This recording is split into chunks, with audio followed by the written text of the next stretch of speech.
खुशी से कर रहे होंगे। जिन बच्चों ने पढ़ाई को बड़ा खुशी से प्रारंभ कर दिया है, मज़ेदार तरीके से पढ़ना शुरू कर दिया है, तो वो आगे कुछ करने वाले हैं, भविष्य में वो कुछ तरक्की करने वाले हैं। और जो बच्चे बोझ समझ के पढ़ना चालू कर दिया है ना, तो वो नहीं कुछ करने वाले हैं। भैया तो हमेशा याद रखना, पढ़ाई को बोझ मत समझो, आराम तरीके से खुशी से पढ़ो, ठीक है।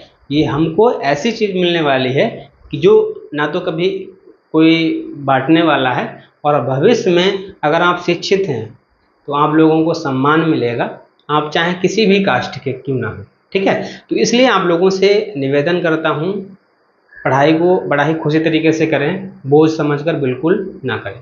तो बच्चों मेरे पास प्रश्न दिया है कि निम्नलिखित समांतर श्रेणियों में रिक्त स्थानों के पदों को ज्ञात करना है। कई बार ये बेस्ट फ्रेंड हर सवाल में हुआ है, यहाँ पर कीजिए, ठीक है। क्या है कि प्रथम पद नहीं दिया है, दूसरा पद दिया है, तीसरा पद नहीं दिया है, चौथा पद दिया है, तो जो खाली पद हैं उन्हें मुझे ज्ञात करना है। देखो ध्यान से, प्रथम पद नहीं दिया है तो हम ऐसे छोड़ देंगे, दूसरे पद को हम A2 से लिखेंगे, दिया है। तीसरा पद नहीं दिया है उसे खाली छोड़ देंगे, चौथा पद दिया है वो लिख देंगे, ठीक है।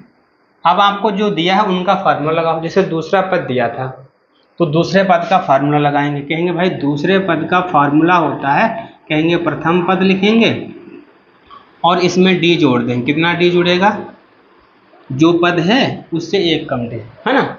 अब इसको हम चाहे इस तरीके से भी लिख सकते हैं, A+1D बराबर A2। इसमें कोई बताओ दिक्कत, सेम है, चाहे इस पद को इधर, इस पद को इधर लिखने से मुझे कोई भी समस्या नहीं होने वाली है। अब बच्चों क्या करना, A+1D बराबर दूसरा पद दिया कितना है 13, लिख देंगे। ये हमारा समीकरण नंबर 1 हो गया। इतना तो समझ में आ गया। अभी मैंने दूसरे पद का फार्मूला लगाया था, ठीक है। अब हम क्या करेंगे, अब की फार्मूला लगाएंगे तीसरे पद का, क्यों नहीं चौथे पद का, जो मान दिया उसी पद का फार्मूला, चौथे पद का फार्मूला लगाना है। तो लिखेंगे A4 बराबर प्रथम पद लिखेंगे, इसमें D जोड़ेंगे और D पता है कितने जुड़ेंगे।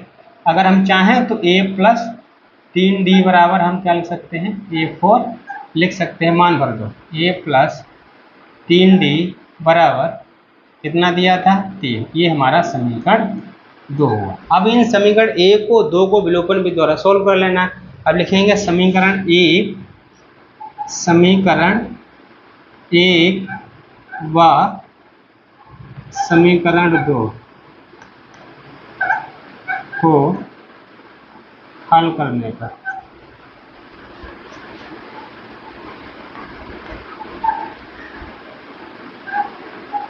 ठीक है।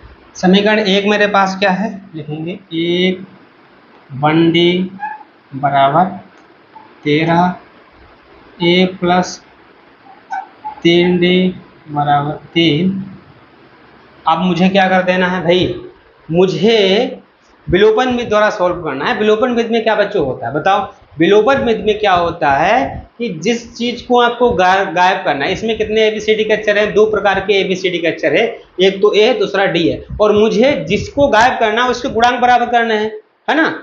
मुझे जैसे D को गायब करना था तो D अगर यहाँ इसका गुणांक 3 है तो इसका गुणांक 3 होना चाहिए, लेकिन हमें गायब करना है A, क्योंकि इसका गुणांक यहाँ भी 1 है, इसका गुणांक यहाँ भी 1 है। D को गायब करना है, जिसको गायब करना होता है भैया ABCD विलोपन विधि में क्या होता है, किसी एक चर को गायब करना है तो उस चर को गायब करो जिसके गुणांक बराबर हैं। अगर नहीं बराबर है तो बराबर करना पड़ेगा। इसमें तो बराबर पहले से दिए, जैसे इसका गुणांक 1 है, इसका गुणांक भी 1 है, ठीक है। तो ये हमारा A गायब हो जाएगा, लेकिन जिसके गुणांक बराबर हैं अगर उसके चिन्ह एक जैसे हैं, देखो यहाँ भी प्लस है यहाँ भी प्लस है, तो यहाँ पर आपको लिखना पड़ता है घटाने पर। क्या लिखना पड़ता है, घटाने पर, ठीक है।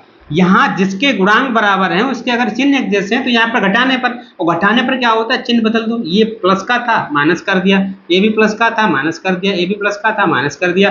अब भाई इसका चिन्ह जो ए नीचे दिया इसका चिन्ह ए वाला माना जाएगा, तो ये ऊपर वाला प्लस है, ये वाला माइनस है, मतलब एक ए में से एक गया, कुछ नहीं बचा। यहाँ हमारा 1D है, यहाँ पर 3D है, घटाओ, क्योंकि ये वाला प्लस हो गया, ए वाला माइनस हो गया, ए वाला प्लस है, घटाओ, तुम्हारा 2D बचेगा, और बड़ी कौन सी, माइनस की, माइनस लगा देंगे। भैया इसका जो 3D का चिन्ह प्लस नहीं माना जाएगा, अब इसका चिन्ह हमारा माइनस माना जाएगा, तो माइनस लिख दिया। अब इनमें घटा दो तो यहाँ 10 बचेगा, ये प्लस का बचेगा, और D बराबर हो जाएगा -10/2, 2 से डिवाइड कर दो, 2 पंचे 10, डी का मान -5 आया। अभी डी का मान -5 आ गया। अब इस डी के मान को हम क्या कर देंगे, समीकरण 1 में या 2 में रख दो। समीकरण 1 या 2 में लिखेंगे डी का मान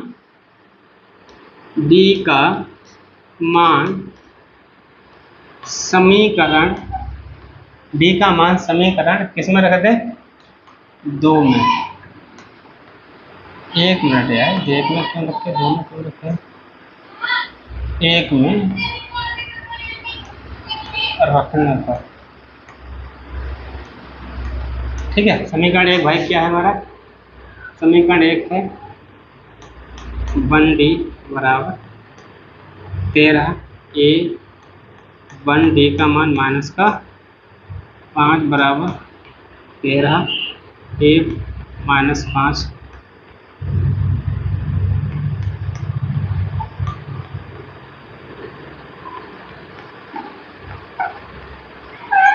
ठीक है। अब ए का मान निकल के आ गया, डी का मान निकल के आ गया। अब चाहे किसी पद के मान को निकालना, पहला पद है तो भाई जो हमारा ए का मान आया यही हमारा प्रथम पद हो गया, तो भाई ए तो निकल के आ गया, इसका मान तो हमारा 18 हो गया।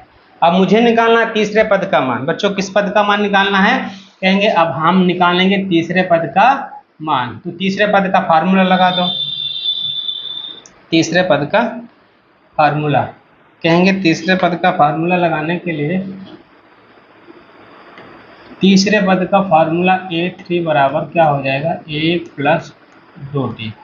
मान भर दो भाई, प्रथम पद तो हमारा 18 है प्लस 2 गुणे डी का मान -5 है, ठीक है। तो हमारा 18 5 दूना 10 हमारा 8, तीसरा पद भैया 8 है। कितना है, तीसरा पद हमारा 8। इस तरीके से आप इस प्रश्न को आप आसानी से सीख चुके हैं कि नहीं सीख चुके हैं। जिन बच्चों को ये प्रश्न समझ में आ गया है तो वो मुझे भी बताएं कि सर मुझे ये प्रश्न बिल्कुल समझ में आ गया है, और जिन लोगों को ये प्रश्न समझ में नहीं आया है वो भी मुझे बताएं सर ये प्रश्न मुझे समझ में नहीं आया है और कहाँ पर ये प्रश्न मुझे समझ में नहीं आया, वो भी मुझे बताएं। तो मैं अगले वीडियो में उस समस्या का समाधान लेके आऊँगा, ठीक है बच्चों।